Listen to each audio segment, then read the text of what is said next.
పరిశుద్ధాత్మదేవుడు రాసిన ప్రకటన గ్రంథం. ఈ గ్రంథమును చదువువాడును వాటిని విని ఇందులో వ్రాయబడిన సంగతులను గైకును వారును ధన్యులు. ఈ సంగతులను గూర్చి సాక్ష్యమిచ్చువాడు నేను త్వరగా వచ్చుచున్నానని చెప్పుచున్నాడు. ఆమేన్. ప్రభువైన యేసు రమ్ము అని ఆ ప్రభువును ఆహ్వానిస్తూ ప్రకటన గ్రంథాన్ని మనం ధ్యానం చేసుకుందాం. క్రీస్తు యేసు పరిశుద్ధ నామాన్ని బట్టి మీకు శుభాశీస్సులు. ఎలా ఉన్నారు? బాగున్నారా? మన జీవితాల్లో ఎల్లప్పుడూ కూడా మారు మనసుకి ఆసక్తి గలవారై మనం ఉండాలి. అలా ఉండడాన్ని బట్టి మన శత్రువులని మనం తరమగలుగుతాం. మన ఎదుట ఖడ్గము చేత వారు పడిపోతారు, అనగా వారికే వారు మన జీవితాల నుంచి తొలగిపోతారు. ఎప్పుడైతే మనం మారు మనసు కలిగి దేవుడిని సొంత రక్షకునిగా అంగీకరిస్తామో ఇలాంటి అద్భుత కార్యాలు దేవుడు చేస్తారు. ఇంత గొప్ప కార్యం మన జీవితాల్లో జరగాలి అనంటే ఈ రక్షణ సువార్త విని రక్షణ పొందాలి. ఇంత గొప్ప అవకాశాన్ని సద్వినియోగం చేసుకొని కోట్లాది ప్రజలు ఈ రక్షణ సువార్త వినేటట్టు వారు వెళ్ళలేకపోయినా వెళ్ళలాంటి యేసుచల పరిచర్యను ప్రోత్సహించి బలపరిచిన సిస్టర్ వేలూరి వెంకట లక్ష్మి గారు, వారు వెస్ట్ గోదావరి డిస్టిక్ వాస్తవ్యులు, వారి కొరకు ప్రత్యేకంగా ప్రార్థిస్తాం. ప్రేమ నమ్మకం కలిగిన మా ప్రియ పరలోకపు తండ్రి, జీవం కలిగిన మా దేవ, ఈ సమయంలో ప్రభా మీ పరిశుద్ధ పాదాల దగ్గరికి వెంకట లక్ష్మి గారిని తీసుకొని వస్తున్నాం. మీరు వారిని ప్రేరేపించి ప్రభా అనేకుల జీవితాల్లో మారు మనసు కరగాలి అనే ఒక ఉద్దేశంతో ఈ కార్యక్రమానికి సహాయం చేసినందుకు వెంకట లక్ష్మి గారిని ప్రభా వారిని దీవించి ఆశీర్వదించండి. వెంకట లక్ష్మి గారి కుమార్తె జ్యోతి గారు, అల్లుడు శ్రీనివాస్, వారి బిడ్డలు లల్లిబాబు గారు మరియు మహా, అదేవిధంగా వెంకట లక్ష్మి గారి మరొక కుమార్తె యశోద, అల్లుడు వెంకట నరేందర్ గారి కొరకే, వారి కుమారుడు హర్షబాబు గారి కొరకే, శ్రీనివాస్ గారి వ్యాపారం కొరకే, ఆర్థిక స్థిరత్వం కొరకై, వెంకటలక్ష్మి గారి ఆరోగ్యం కొరకై, వారు చేస్తున్న ప్రతి పనిలో దేవుడు నడిపింపు దీవెన కొరకే ప్రత్యేకంగా ప్రార్థించమన్నారు. తండ్రి, కుటుంబాన్ని మీరు దీవించి ఆశీర్వదించండి ప్రభా. ఈ కుటుంబానికి ఈరోజు ఈ వాక్యం వింటున్న ప్రతి బిడ్డకి, అదేవిధంగా ఈ రక్షణ సువార్త విని రక్షణ పొందాలని తీర్మానం తీసుకోబోతున్న బిడ్డలకి మీ ద్వారా ప్రేరేపింపబడిస్తున్న వాగ్దానము ఆజ్ఞ తండ్రి, మీరు మీ శత్రువులను తరిమెదరు, వారు మీ ఎదుట ఖడ్గము చేత పడెదరు. లేవియా కాండం 26వ అధ్యాయం 7వ వచనం ఆజ్ఞ, నీవు ఆసక్తి కలిగి మారు మనసు పొందుము. ప్రకటన గ్రంథం 3వ అధ్యాయం 19వ వచనం, తండ్రి ఆజ్ఞానుసారంగా జీవించి ఈ వాగ్దానం వీరి జీవితాల్లో నెరవేర్చమని ఈ రక్షణ సువార్త వింటున్న బిడ్డల జీవితాల్లో, రక్షణ తీర్మానం తీసుకోబోతున్న బిడ్డల జీవితాల్లో, ప్రాముఖ్యంగా తల్లిగారు వెంకట లక్ష్మి గారికి, వారిద్దరు కుమార్తెలు, వారి బిడ్డల జీవితాల్లో నెరవేర్చి దీవించి ఆశీర్వదించుమని యేసు నామం అడిగి వేడుకుంటున్నాము తండ్రి. Amen. Praise lord. How are you? మన వాళ్ళంతా బాగుగా ఉన్నారు కదా? కొంతమంది ఐసీయూల్లో ఉన్నారు, ప్రార్థన చేయండి. మరికొంతమంది క్యాన్సర్తో బాధపడుతున్నారు, ప్రార్థన చేయండి. ఆపరేషన్స్ జరుగుతున్నాయి, ప్రార్థన చేయండి. ప్రియులారా, ఈ దినాల్లో విశ్వాసులను సాతానుడు జల్లిస్తూ ఉన్నాడు. ఈ విశ్వాస పరీక్షలో విశ్వాసులైన వారు నిలబడాలని ప్రభు పేరిట మనవి చేస్తున్నాను. బెంబేలు పడవద్దు, దిగులు చెందవద్దు. విశ్వాసమునకు కర్తయు దానిని కొనసాగించువాడైన ఆ ప్రభువారి వైపు చూస్తూ ఈ జీవన పరుగు పందెంలో ఓపికతో పరిగెత్తుదాం. ఈ శ్రమలు కొద్ది కాలమే. పౌలు గారంతటి మహాభక్తుడికే ముళ్ళు ఉంది. కానీ ప్రభు ఇచ్చిన వాక్య వాగ్దానం ఏమిటనగా, నా కృప నీకు చాలును, నీ బలహీనతల యందు నా శక్తిని పరిపూర్ణం చేస్తాను అని ప్రభువారు చెప్పారు. చాలినంత కృపామయుడు మనకున్నాడు. కాబట్టి ఆ ప్రభు మీద ఆధారపడి మన శ్రమలలో, కష్టాల్లో, నష్టాల్లో కృంగిపోవద్దు అని ప్రభు పేరిట మనవి చేస్తున్నాను. తనకు సమయం చాలా తక్కువగా ఉందని సాతానుడు విజృంభిస్తున్నాడు. భార్యాభర్తల మధ్య గొడవలు, శాంతి సమాధానం లేదు. ఆ కుటుంబంలో ఉన్న బిడ్డలు అయోమయ స్థితిలో ఉన్నారు. ఏమి చేయాలో తెలియక, సరిగ్గా చదువుకోక నిరుద్యోగులుగా చాలామంది యవనస్తులు ఉన్నారు. ప్రియులారా, ఈరోజు వాక్యాన్ని వింటున్నారు. ప్రియ చెల్లి, దీర్ఘంగా ఆలోచించు దయచేసి. తమ్ముడు, దీర్ఘంగా ఆలోచించు. మీ ఇద్దరి మధ్య అశాంతికి కారణం ఏమిటి? భార్య చెప్పొచ్చు భర్త మీద, భర్త చెప్పొచ్చు భార్య మీద. ఇద్దరు మాటలు వింటూ ఉంటే సమంజసంగానే ఉండవచ్చు, కానీ ఒక విషయాన్ని నేను చెబుతున్నాను. మీ ఇద్దరి మధ్య భేదాభిప్రాయాలు కలుగు చేసేది సాతానుడు అని మీ ఇద్దరు గ్రహిస్తే, సాతానుని జయించిన వాడు ప్రభు అని ఎరిగి ఆ ప్రభు పాదాల దగ్గరకు మీరు వస్తారు. ప్రభు పాదాలే మనకు శరణ్యం. ఆ ప్రభు యొక్క పాదాల దగ్గరికి రండి దయచేసి. నేను రక్షింపబడిన విశ్వాసిని, అయినా కానీ కష్టాలు నాకు తప్పడం లేదు అమ్మా. మనకు రాక ఎవరికి వస్తాయి కష్టాలు? చెట్లకు వస్తాయా? మనకు వస్తాయి. ఈ శ్రమలు మనకు ఎన్నదగినవి కావు. ఈ శ్రమలు మనల్ని ఉన్నతమైన అనుభవానికి తీసుకుని వెళుతున్నాయి. శ్రమలు లేనివాడు దుర్బీజమని వాక్యం చెబుతుంది. శ్రమలు మనను అంతకంతకు ఆయన మహిమలోనికి తీసుకుని వెళ్తున్నాయి. నశించు సువర్ణము అగ్ని చేత పరీక్షింపబడి మేలిమి బంగారముగా వచ్చే రీతిగా ఈ కష్టాలు, నష్టాలు, శోధనలు అనే అగ్ని చేత మనం పరీక్షించబడి ద్వారా ప్రభు యొక్క పాదసన్నిధిలో మేలిమి బంగారంగా తయారవుతాం.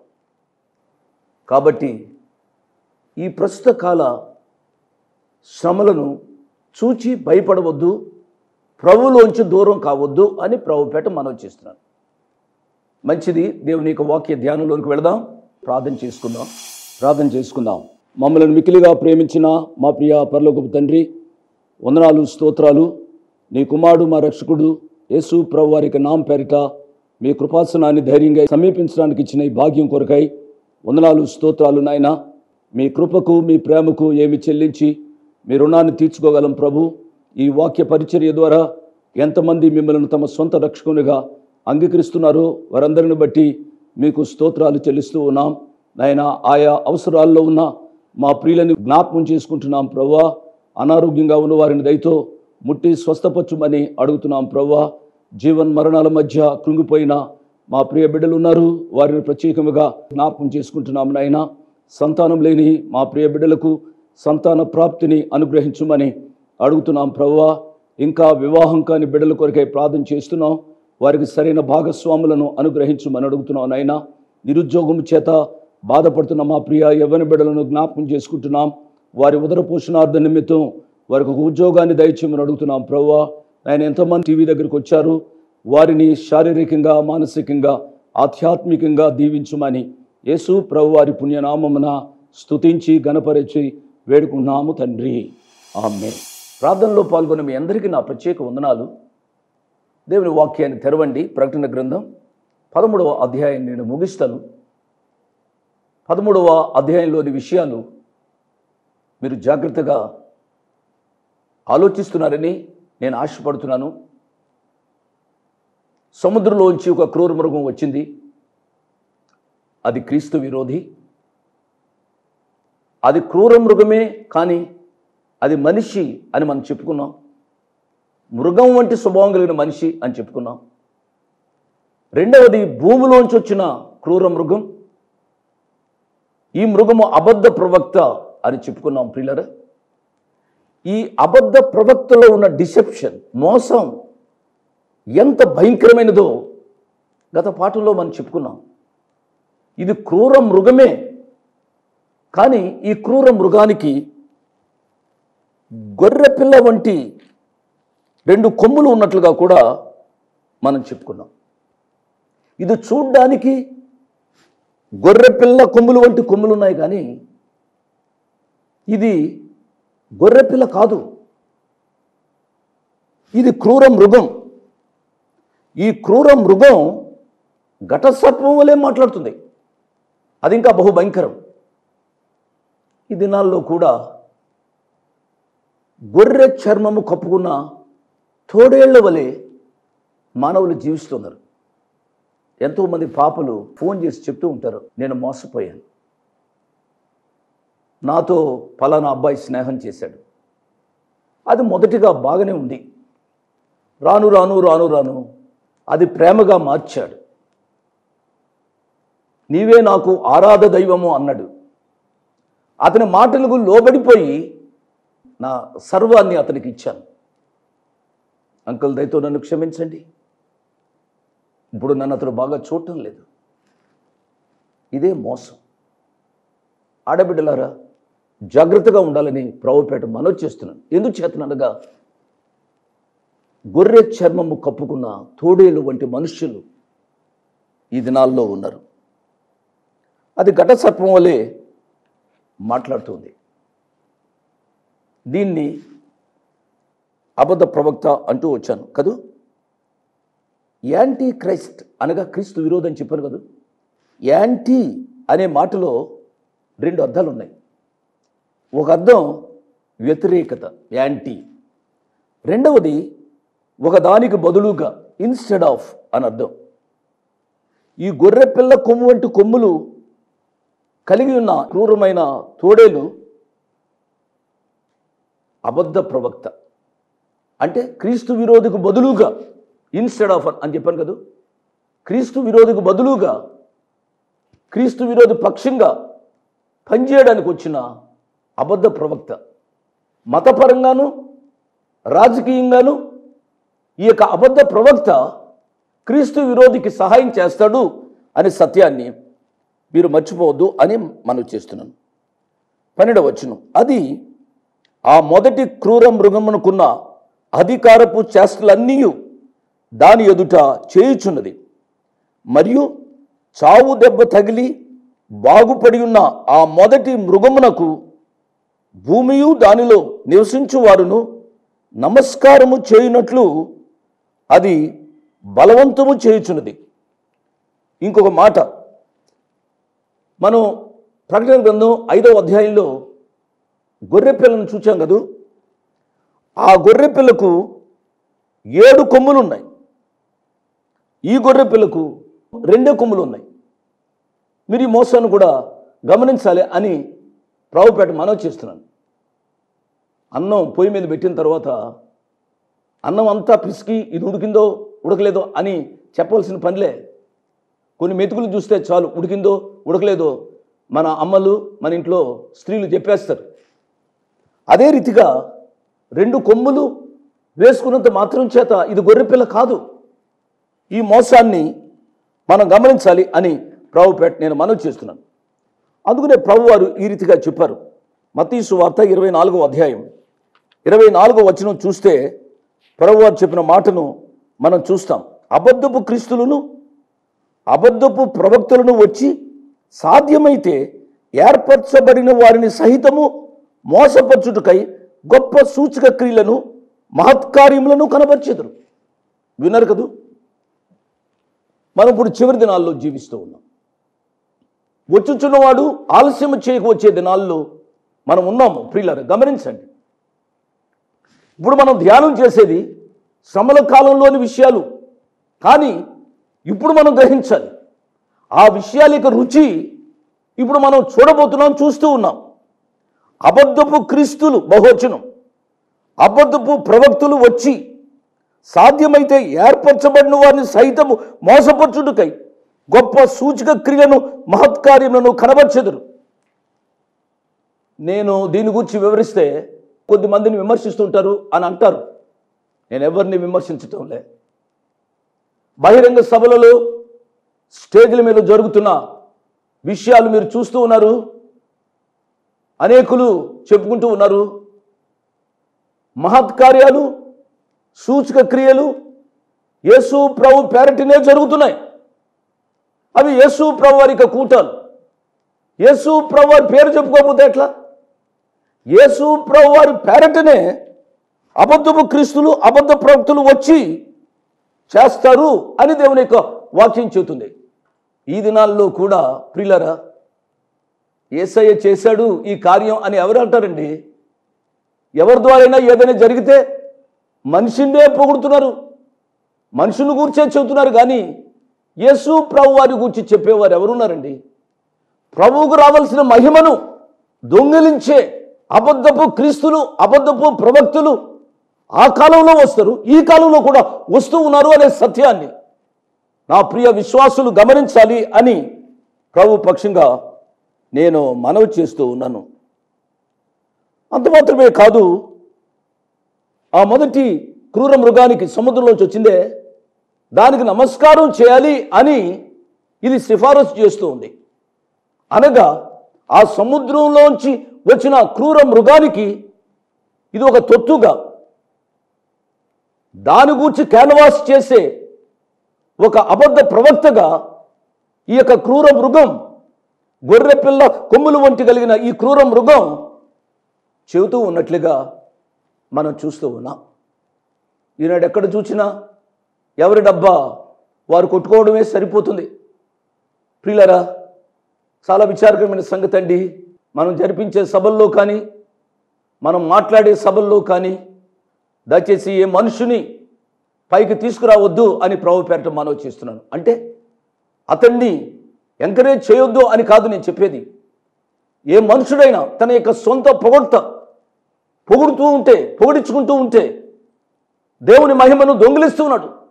అతడు అబద్ధ ప్రవక్త, అబద్ధ క్రీస్తు అని గ్రహించి అటువంటి వాటి నుంచి దూరం కావాలి అని ప్రభు పక్షంగా నేను మనవి చేస్తూ ఉన్నాను. గమనించండి ప్రియులరా, అబద్ధ ప్రవక్తులు ఎంతమంది? బిలాము వలె ఈ దినాల్లో వారి యొక్క డబ్బు కొరకు, స్వలాభం కొరకు బాలాకు దగ్గర డబ్బు అపేక్షించి బిలాము దేవుని ప్రజలకు వ్యతిరేకంగా ప్రవచించిన రీతిగా మన సంఘాలలో, మన పరిచర్యలలో, మన మధ్య ఎంతమంది బిలాములు ఉన్నారో గ్రహించాలి అని ప్రభు పక్షంగా నేను చెబుతున్నాను అండి. అనేక పర్యాలు నేను చెబుతూ ఉన్నాను. మెరిసేవన్నీ బంగారం కాదు, బోధించేవారందరూ బోధకులు కాదు. పిల్లరా, ఈ సత్యాన్ని గమనించాలి. మారు మనసు లేకుండా, రక్షణానుభవం లేకుండా బోధించే బోధలు వినవలసిన పని లేదు, అటువంటి కూటాలకు వెళ్ళవలసిన పని లేదు అనే సత్యాన్ని మీరు గమనించాలి. మంచిది.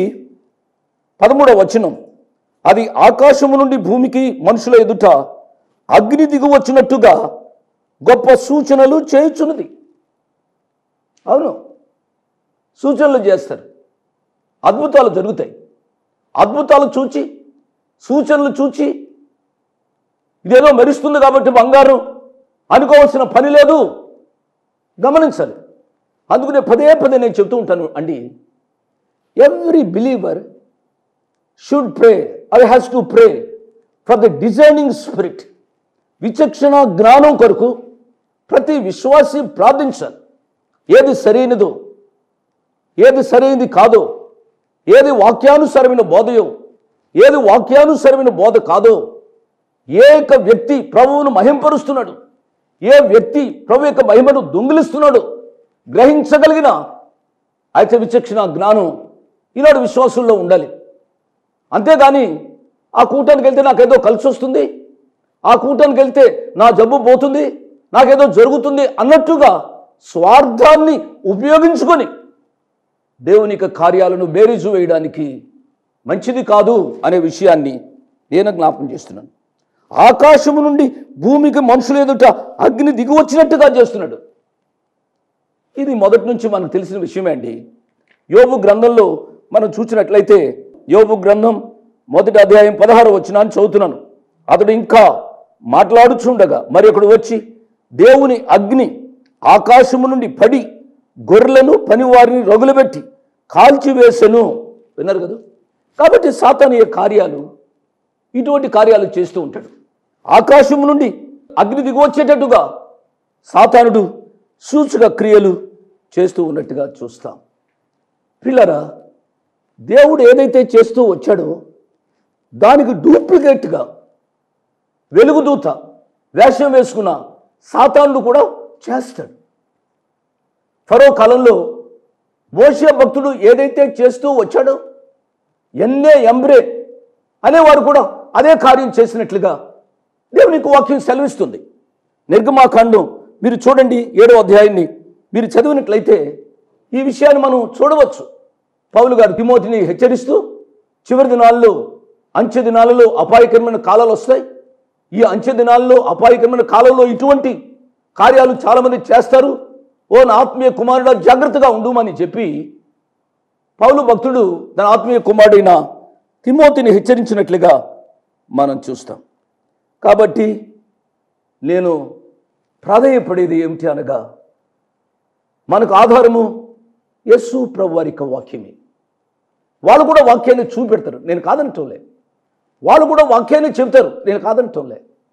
కానీ వాక్యాన్ని తక్కువగా చెప్పి వారిని హెచ్చించుకోవడానికి ఏమేమో కార్యాలు చేతుల మీద చేయడం, అది వాక్యానుసారం కాదు అనే విషయాన్ని నేను జ్ఞాపకం చేస్తున్నాను. ఈ సత్యాన్ని గమనించాలి. యోహాను గారు వ్రాసిన మొదటి పత్రికలో మనం చూసినట్లయితే, యోహాను గారు వ్రాసిన మొదటి పత్రిక 4వ అధ్యాయంలో ఈ రీతిగా ఉంది. 4వ అధ్యాయం 1వ వచనం, ప్రియులరా, అనేకులైన అబద్ధ ప్రవక్తులు లోకంలోనికి బయలు వెళ్ళి ఉన్నారు గనుక ప్రతి ఆత్మను నమ్మక ఆయా ఆత్మలు దేవుని సంబంధమైనవో కావో పరీక్షించుడి. కాబట్టి మనము పరీక్ష చేసుకుని ఏది వాక్యానుసారమైనదో గ్రహించే ఆ అనుభవంలోనికి రావాలి అని నేను ప్రభు పేరిట మనవి చేస్తున్నాను. 15వ వచనం చూడండి. మరియు ఆ మృగము యొక్క ప్రతిమ మాట్లాడునట్లును ఆ మృగము యొక్క ప్రతిమకు నమస్కారము చేయని వారిని హతము చేయనట్లును ఆ మృగము యొక్క ప్రతిమకు ప్రాణమిచ్చుటకై దానికి అధికారము ఇవ్వబడెను. ప్రియులారా, ప్రతిమకు నమస్కారం చేయాలి. మనం 115వ కీర్తనలో చూసినట్లయితే 115వ కీర్తన 4వ వచనం నుంచి చదువుతున్నాను. వారి విగ్రహములు వెండి బంగారువి, అవి మనుషుల చేతి పనులు. వాటికి నోరుండియు పలకవు, జాగ్రత్తగా వినండి. కనులుండి చూడవు, చెవులుండి వినవు, ముక్కులుండి వాసన చూడవు, చేతులుండి ముట్టుకొనవు, పాదములుండి నడువవు, గొంతుకుతో మాట్లాడవు. కానీ ఇక్కడ చూసినట్లయితే ఆ మృగం యొక్క ప్రతిమ మాట్లాడునట్లు చేస్తూ ఉన్నట్టుగా ఇక్కడ వచనంలో మనం గమనిస్తూ ఉన్నాం. ఏమిటిది? ప్రియులారా, ఈనాడు మానవుడు దేవునికి ప్రతిగా ఏమేమో చేయాలని ప్రయత్నం చేస్తున్నాడు. క్లోనింగ్ అని చెప్పి, జంతువుల క్లోనింగ్, వృక్షాల క్లోనింగ్ అంటూ ఏమేమో సాధించాలని ప్రయత్నం చేస్తున్నాడు. సృష్టికర్తకు బదులుగా ఏదో చేయాలని మానవుడు ప్రయత్నం చేస్తూ ఉంటే మానవుని యొక్క ప్రయత్నాలు నెరవేరుతాయండి. సృష్టికర్తకు ఎదురు తిరిగి కార్యాన్ని జయించిన వాడు ఎవరున్నారు ప్రియులరా? కానీ ఇతడు ఆ ప్రతిమ మాట్లాడునట్లు ఆ మృగం యొక్క ప్రతిమకు నమస్కారము చేయని వారిని హతము చేయనట్లు అతనికి అధికారం ఇవ్వబడినట్లుగా మనం చూస్తాం. ఈ దినాల్లో మనం చూసినట్లయితే యానిమేషన్ అని అంటాం, కంప్యూటర్లో వచ్చేసింది. యానిమేషన్ ద్వారా కొన్ని బొమ్మలు కూడా కదిలినట్టుగా మాట్లాడినట్లుగా మనం చూస్తాం. మరి చివరి దినాల్లో, ఆ శ్రమ దినాల్లో అది కంప్యూటర్ ఎఫెక్టు యానిమేషన్ ద్వారా జరిగిందో కానీ ప్రతిమ మాట్లాడినట్లుగా ఇక్కడ గ్రహించాలి అని నేను మనవి చేస్తున్నాను. అంతేగాని ఈ ప్రతిమకు, ఈ విగ్రహానికి మాటలివ్వడానికి సాతానుడు దేవుడా ప్రియులారా? సాతానుడికి ఇటువంటి అధికారం ఉన్నదా? మనం ఆలోచిద్దాం. 16వ వచనం, కాగా కొద్దివారు కానీ గొప్పవారు కానీ ధనికులు కానీ దరిద్రులు కానీ స్వతంత్రులు కానీ దాసులు కానీ అందరూ తమ కుడి చేతి మీదనైనను తమ నొసటి ఎందైనను ముద్ర వేయించుకున్నట్లును ఆ ముద్ర అనగా ఆ మృగము పేరైనను దాని పేరిట సంఖ్యైనను గలవాడు తప్ప క్రయ విక్రయములు చేయుటకు మరి ఎవనికి అధికారము లేకున్నట్లు అది వారిని బలవంతము చేసెను. జాగ్రత్తగా వినాలి ఈ విషయాలు. పిల్లలు, ఇక్కడ మనం చూసినట్లయితే ఇక్కడ ఒక ముద్ర వేసుకున్నట్లుగా మనం చూస్తాం. కాబట్టి ప్రజలకు ఒక ఆప్షన్ ఇవ్వబడింది. నొసటైనా వేసుకోవాలి, కుడి చేతినందైనా వేసుకోవాలి. ఇది ఆప్షన్. గమనించాలి. ఈ కుడి చేతి మీద వేసుకున్నట్లయితే ఇది సరిగ్గా కనబడితే కనబడవచ్చు, లేకపోతే లేకపోవచ్చు. ఇది చూపిస్తేనే కానీ కనబడదు. అవును, ఈ దినాల్లో కూడా చాలామంది మేము విశ్వాసులము, యేసు ప్రభువును నమ్ముకున్నాము అని చెప్పడానికి చాలామంది భయపడుతున్నారు. ముద్ర ఏదో కుడి చేతి మీద వేసుకునే రీతిగా జీవిస్తూ ఉన్నారు. ఇది మంచిది కాదు. మనం చూచాం ప్రకటన గ్రంథం 7వ అధ్యాయంలో ఒక విషయాన్ని మనం చూచాం. ఏమిటి అనగా ఆ 1,44,000 మంది వారు ముద్ర వేయించుకున్నారు. ఎక్కడనగా నొసటి మీద ముద్ర వేయించుకున్నారు, చేతి మీద ముద్ర వేయించుకోలే. వాక్యం వింటున్నా నా ప్రియులరా, యేసు ప్రభు వారి కొరకు బాహటముగా రావాలని ప్రభు పేరిట నేను మనవి చేస్తున్నాను. యేసు ప్రభు దేవుడని అంగీకరించిన వారిని, భూలోకంలో ఆయనని అంగీకరించిన వారిని పరలోకంలో నేను ఎరుగుదును అని ఏ రీతిగా ప్రభువారు చెప్తారు అండి. ప్రభువారు నీ కొరకు సాక్ష్యం ఇవ్వాలి అనగా భూలోకంలోనే ఆ ప్రభు కొరకు సాక్ష్యంగా జీవించడానికి ప్రయత్నం చేయాలి. నేను ఒక మాట చెప్పి నేను ముగిస్తాను. ఆ ముద్ర వేసుకున్న వారికి క్రయ విక్రయాలు చేయబడతాయి అనగా ఆ ముద్ర కలిగిన వారే ఆహారం తింటారు అన్నమాట. అనగా ఆహారమును చూపించి సాతానుడు మనుషులను మభ్యపెట్టి తన వశంలోనికి లాక్కోవాలని ప్రయత్నం చేస్తున్నాడు కదా. ఈ మాట చెప్తూ ఉంటే మన మనసు ఏదేను తోటలోనికి వెళ్ళాలి. ఏదేను తోటలో సాతానుడు అవ్వమ్మను శోధించింది కూడా ఆహారం విషయంలోనే. అంత మాత్రమే కాదు, యేసు ప్రభు వారిని కూడా శోధించింది ఆహార విషయంలోనే సాతానుడు. యేసయ్య బాప్తిసం తీసుకుని వచ్చిన తదుపరి, ఆయన 40 దినాలు ఉపవాసమున తదుపరి అరణ్యానికి తీసుకుని వెళ్ళి ఆ సాతానుడు ఏమంటున్నాడు అని అంటే, నువ్వు దేవుని కుమారుడైతే ఈ రాళ్లను రొట్టెలుగా చేసుకోమంటున్నాడు ఆహారాన్ని చూపించి. చాలామంది అంటూ ఉంటారు కదా, కోటి విద్యలు కూటి కొరకే అన్న రీతిగా ఏ ఆహారం కొరకైతే ప్రయాసపడుతున్నామో అది సులువుగా ఆ దినాల్లో దొరుకుతుంది. ఏమిటి అనగా నొసట ఈ కుడి చేతిపై సాతాను ముద్ర వేసుకోవాలి. ఈ ముద్ర 666. ఈ 666లో దాగి ఉన్న కొన్ని విషయాలు వచ్చే పాఠంలో చూసుకుందాం. ప్రకటన గ్రంథం 13వ అధ్యాయం చివరి భాగం, ప్రకటన గ్రంథం 14వ అధ్యాయం చదువుకుని రమ్మని ప్రభుపేట నేను మనవి చేస్తున్నాను. అంత పర్యంతము దేవుడు మనను నిండారుగా దీవించునుగా. Praise the lord. మీ ముందుకు రావడానికి ఒక ప్రాముఖ్యమైన కారణం, మేము ఈ టీవీ పరిచర్యని ఎందుకు ప్రారంభించాం, ప్రాముఖ్యంగా తండ్రి అయిన నాన్నగారు, కీర్తిశేషులైన నాన్నగారు జోష్ అన్నగారు ఎందుకు ప్రారంభించారు అనేది వారి మాటల్లోనే విందాం. ఈ కార్యక్రమాన్ని నిర్వహించడానికి నేను ఎంతో ధైర్యం చేశాను అనే విషయాన్ని జ్ఞాపకం చేస్తున్నాను. డబ్బుండి కార్యక్రమాన్ని ప్రారంభించలేదు. నన్ను రక్షించి ఇంతవరకు పిలిచిన ప్రభు ఉన్నారు అని, తదుపరి విశ్వాసులైన మీరు ఉన్నారు అనే ధైర్యంతో ఈ కార్యక్రమాన్ని కొనసాగిస్తున్నాం. విన్నారు కదా, నాన్నగారు ఏ ధైర్యమైతే వారు చేసి టీవీ కార్యక్రమాలని ప్రారంభించారు. మన రక్షకుడైన యేసు ఉన్నారని, విశ్వాసులైన మీరు ఉన్నారనే ధైర్యంతోనే ఈ టీవీ కార్యక్రమాలని మేము కొనసాగిస్తున్నాం గత సంవత్సరాలుగా. ఇక ముందు కూడా మేము కొనసాగించాలి అని అంటే మీలో విశ్వాసులైన మీరు, ప్రేరేపింపబడ్డవారు మీరు, వచనం వెంబడి వచ్చిన ధ్యానాలు జోషన్న గారివి, పాయింట్ వైజ్ ధ్యానాలు జాన్ స్పర్జన్ గారివి, హీరోస్ ఆఫ్ ది బైబిల్ అనే సిరీస్ ధ్యానాలు భక్త్ సింగ్ నావి కొనసాగేటట్టు మీరు ప్రేరేపింపబడితే, మీరు సహాయం చేసి మీరు నేరుగా నాతోని మాట్లాడవచ్చు. నాతో మాట్లాడి మాకు సహాయం చేయాలనేది నా మనవి. కాబట్టి మీరందరూ ఏ భారమైతే, సేవా భారమైతే నాన్నగారు గత 40 సంవత్సరాలుగా ముందుకు కొనసాగించారు, ఇప్పుడు యవనస్తులమైన మా అన్నగారు జాన్ స్పర్జన్ గారు మాపై ఉంది. కాబట్టి మీరు కూడా ఏ విధంగా నాన్నగారిని అయితే ప్రోత్సహించారు, నాన్నగారిని ఆదరించారు, మమ్మల్ని కూడా ఆ విధంగానే ప్రోత్సహించి ఆదరిస్తారని నమ్ముచు సెలవు తీసుకుంటున్నాను. దేవుడు మిమ్మల్ని దీవించి ఆశీర్వదించునుగాక. ఆమేన్.